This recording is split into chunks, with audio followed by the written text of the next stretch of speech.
नमस्कार दोस्तों, मैं हूं रामेंद्र सिंह चौहान। आखिर बकरे की मां कब तक खैर मनाएगी? कभी ना कभी तो बकरे को हलाल होना है, उसका कटना तय है। जी हां, भारतीय राजनीति में कुछ ऐसा देखने को मिल रहा है कि जो भ्रष्टाचार के खिलाफ आंदोलन करके, भ्रष्टाचार के खिलाफ लड़ाई लड़ करके सत्ता में आए, वही भ्रष्टाचार में आकंठ डूब गए। और अब सरकार की एजेंसियां जब उनको पूछताछ के लिए बुलाना चाहती हैं, तो वह नाना प्रकार के तरह तरह के बहाने बना करके, ढोंग करके इन सरकारी एजेंसियों के सामने हाजिर नहीं होना चाहते हैं। खासतौर से भ्रष्टाचार का जो तमगा, जो आरोप लगता है, वह क्षेत्रीय दलों के राजनेताओं पर ही लगता है। यह सवाल उठता है कि आखिर ऐसा क्यों? बात चाहे आम आदमी पार्टी की हो, समाजवादी पार्टी की हो, या झारखंड मुक्ति मोर्चा पर हो। झारखंड मुक्ति मोर्चा के अध्यक्ष और झारखंड के मुख्यमंत्री हेमंत सोरेन को एक दो नहीं बल्कि 7 समन भेज चुकी है ईडी, लेकिन अभी तक वह ईडी के सामने हाजिर नहीं हुए। झारखंड के मुख्यमंत्री हेमंत सोरेन पर भूमि के लेन देन में हेराफेरी, यानी भूमि में हेराफेरी का मामला है, मनी लॉन्ड्रिंग का मामला है। इसके अलावा उन पर कई और मामले हैं, लेकिन वह प्रवर्तन निदेशालय यानी ईडी के सामने हाजिर नहीं होना चाहते हैं, क्योंकि उनको मालूम है, उनको भली भांति यह अवगत है, मालूम है कि ईडी उनको गिरफ्तार करके जेल भेज देगी, क्योंकि ईडी के पास यानी प्रवर्तन निदेशालय के पास हेमंत सोरेन के खिलाफ पर्याप्त जानकारी है, पर्याप्त सबूत है। अब हेमंत सोरेन ना तो सत्ता खोना चाहते हैं, ना जेल जाना चाहते हैं। ऐसे में वह ईडी यानी प्रवर्तन निदेशालय के सामने हाजिर नहीं हो रहे हैं, और एक दो नहीं नाना प्रकार के तर्क दे रहे हैं हेमंत सोरेन। तो ऐसे में सवाल उठता है कि सरकारी एजेंसियों का आखिर औचित्य क्या है? और इसी के साथ सवाल उठता है कि एक नहीं, दो नहीं, बल्कि 7 समन भेजे गए हेमंत सोरेन को, लेकिन हेमंत सोरेन प्रवर्तन निदेशालय के सामने हाजिर नहीं हुए।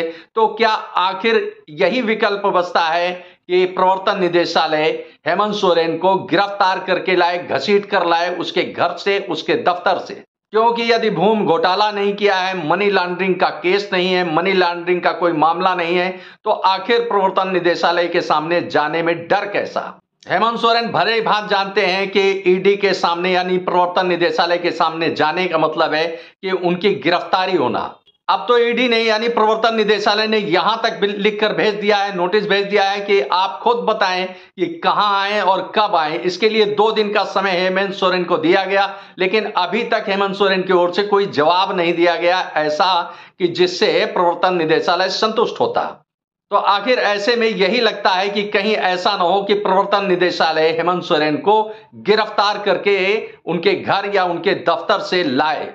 इसी बीच झारखंड मुक्ति मोर्चा के अध्यक्ष और झारखंड के मुख्यमंत्री हेमंत सोरेन गुणागणित बिठा रहे हैं कि अपनी पत्नी कल्पना सोरेन को मुख्यमंत्री पर बैठा दिया जाए। यानी हेमंत सोरेन चाहते हैं कि अपनी पत्नी कल्पना सोरेन को मुख्यमंत्री झारखंड बना दें, लेकिन इसमें उनका परिवार ही उनके सामने बड़ी बाधा बनता दिख रहा है, क्योंकि उनके छोटे भाई और छोटे भाई की पत्नी दोनों विधायक हैं, जबकि हेमंत सोरेन की पत्नी कल्पना सोरेन न तो विधायक है, न किसी राजनीतिक दल से यानी झारखंड मुक्ति मोर्चा से उनका कोई बड़ा ताल्लुक है। हालांकि हेमंत सोरेन ने एक बड़ी चाल चली और एक अपने खास विधायक से इस्तीफा दिलवाकर एक सीट खाली करा दी, जिससे उपचुनाव लड़ा करके अपनी पत्नी कल्पना सोरेन को वह विधायक बना ले, और विधायक बनाने के साथ ही वह मुख्यमंत्री पद यानी मुख्यमंत्री की कुर्सी अपनी पत्नी को सौंप दे। अब ऐसे में यही स्थिति दिख रही है साफ तौर पर कि यदि कोई विवाद खड़ा होता है, पारिवारिक विवाद खड़ा होता है, कोई जरूरी नहीं है कि उपचुनाव में कल्पना सोरेन चुनाव जीत जाए। तो ऐसी स्थिति बन रही है कि कहीं ऐसा ना हो कि केंद्र सरकार को झारखंड में राष्ट्रपति शासन लगाना पड़े। कमोबेश जो हालात देख रहे हैं कि सोरेन का यानी हेमंत सोरेन का जेल जाना करीब करीब तय है। कभी भी ईडी उनके घर, उनके दफ्तर पर छापा मारकर हेमंत सोरेन को गिरफ्तार कर सकती है और जेल भेज सकती है। अब इसी के साथ बात करते हैं दिल्ली के। दिल्ली में आम आदमी पार्टी सरकार में है, सत्ता में है। और आम आदमी पार्टी के एक दो नहीं तीन तीन नेता जेल में हैं। संजय सिंह, मनीष सिसोदिया, सत्येंद्र जैन जेल में हैं।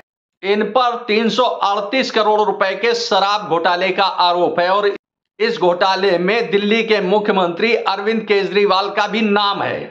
338 करोड़ रुपए के शराब घोटाले के मामले में जांच पड़ताल के लिए प्रवर्तन निदेशालय लगातार दिल्ली के मुख्यमंत्री अरविंद केजरीवाल को बुला रही है, लेकिन अरविंद केजरीवाल नाना प्रकार के बहाने बनाकर ईडी के सामने नहीं जा रहे हैं, क्योंकि अरविंद केजरीवाल को भी यह साफ तौर पर मालूम है कि ईडी यानी प्रवर्तन निदेशालय के सामने जाने पर उनकी गिरफ्तारी तय है। प्रवर्तन निदेशालय ने जब नवंबर 2023 में अरविंद केजरीवाल को बुलाया तो यह राजस्थान, मध्य प्रदेश, छत्तीसगढ़ व अन्य राज्यों के चुनाव में प्रचार का बहाना बना करके निकल गए, रैलियां की, जनसभाएं की, लेकिन प्रवर्तन निदेशालय के सामने हाजिर नहीं हुए। इसके बाद जब उनको 21 दिसंबर को दोबारा बुलाया गया तो उन्होंने कहा विपश्यना यानी ध्यान साधना केंद्र, अपने स्वास्थ्य के लिए वो शिविर में जाना चाहते हैं, लिहाजा वो ईडी के सामने नहीं आ सकते हैं। यह उनका दूसरा बहाना था।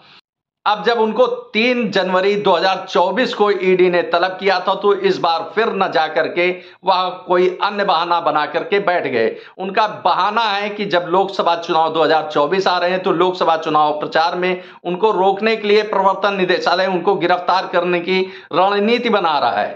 और बड़ा हास्यास्पद है कि जैसा कि सामने आया कि अब तो वह ईडी से ही उनके यानी आम आदमी पार्टी के कार्यकर्ता, पार्टी के नेता ईडी से सवाल पूछ रहे हैं कि आखिर क्यों बुला रही है ईडी, और ईडी उनको सवाल लिखकर भेज दे, वह जवाब भेज देंगे। तो अजब सी स्थिति है कि सरकारी एजेंसियों का फिर औचित्य क्या रह जाएगा जब राजनेता ही उसका पालन नहीं करेंगे। तो ऐसी है इंडियन पॉलिटिक्स की सरकारी एजेंसियां अगर जांच करना चाहती हैं तो जांच में सहयोग नहीं देना चाहते हैं, जांच एजेंसियों के सामने जाना नहीं चाहते हैं, जबकि आम आदमी पार्टी भ्रष्टाचार के खिलाफ आंदोलन करके ही सत्ता में आई थी और अब पूरी की पूरी आम आदमी पार्टी भ्रष्टाचार की गिरफ्त में दिख रही है। अरविंद केजरीवाल को पूरी तरह से अच्छे ढंग से मालूम है कि ईडी के सामने यानी प्रवर्तन निदेशालय के सामने जाने पर उनकी गिरफ्तारी तय है। हालांकि इसके लिए वह अपनी पत्नी सुनीता केजरीवाल को मुख्यमंत्री बनाना चाहते थे, लेकिन वह यह भी चाहते हैं कि सत्ता की मलाई उनके अलावा कोई और ना पाने पाए, यानी अपनी पत्नी को भी वह सत्ता नहीं देना चाहते। अरविंद केजरीवाल ने तो यहां तक रणनीति बना ली है, अपनी सोच बना ली है कि अगर वो जेल जाते हैं तो जेल से सरकार चलाएंगे।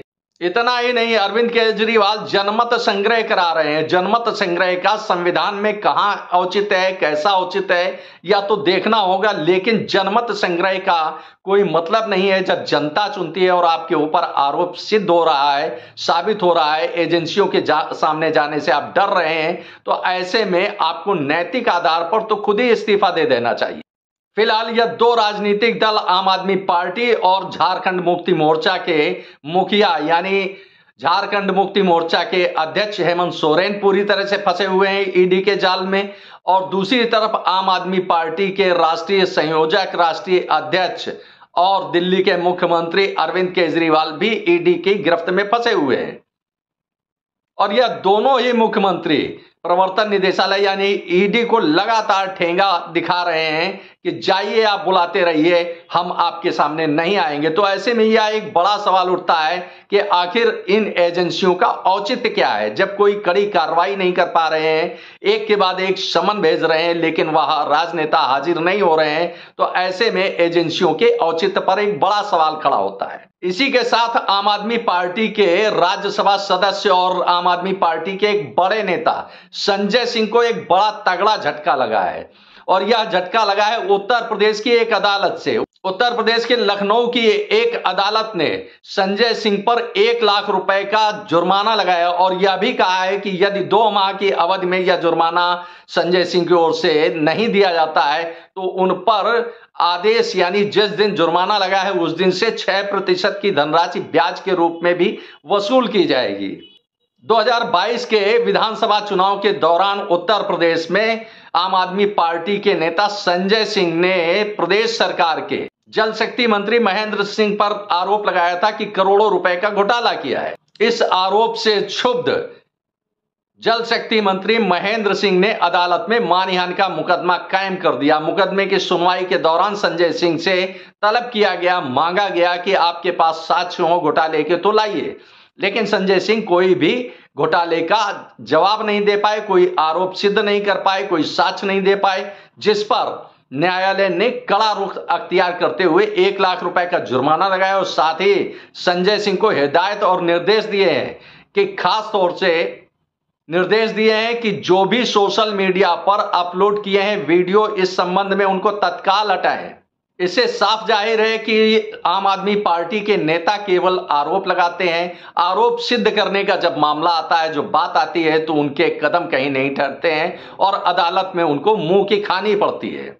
और ऐसे नेताओं को, चाहे वह सत्येंद्र जैन हो, मनीष सिसोदिया हो, संजय सिंह हो, जो जेल में बंद हैं, चाहे उनको सेशन हो, हाई कोर्ट हो या सुप्रीम कोर्ट हो, कहीं से भी उनको ना तो जमानत मिली ना कोई राहत मिली। और इन नेताओं पर अरविंद केजरीवाल यानी आम आदमी पार्टी के राष्ट्रीय संयोजक, राष्ट्रीय अध्यक्ष और दिल्ली के मुख्यमंत्री अरविंद केजरीवाल कहते हैं कि हमें आम आदमी पार्टी के नेताओं यानी संजय सिंह, मनीष सिसोदिया, सत्येंद्र जैन पर गर्व है।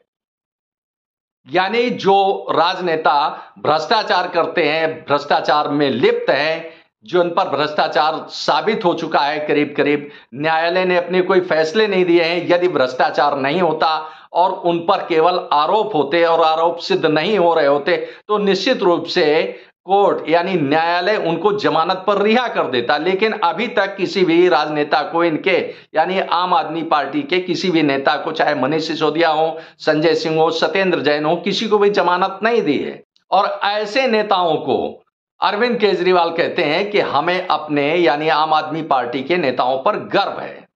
तो जिस तरह से आम आदमी पार्टी के राष्ट्रीय संयोजक, राष्ट्रीय अध्यक्ष और दिल्ली के मुख्यमंत्री अरविंद केजरीवाल और झारखंड मुक्ति मोर्चा के अध्यक्ष, झारखंड के मुख्यमंत्री हेमंत सोरेन ईडी के सामने जाने से लगातार बच रहे हैं, कतरा रहे हैं, उनको यह मालूम है कि उनकी गिरफ्तारी तय है।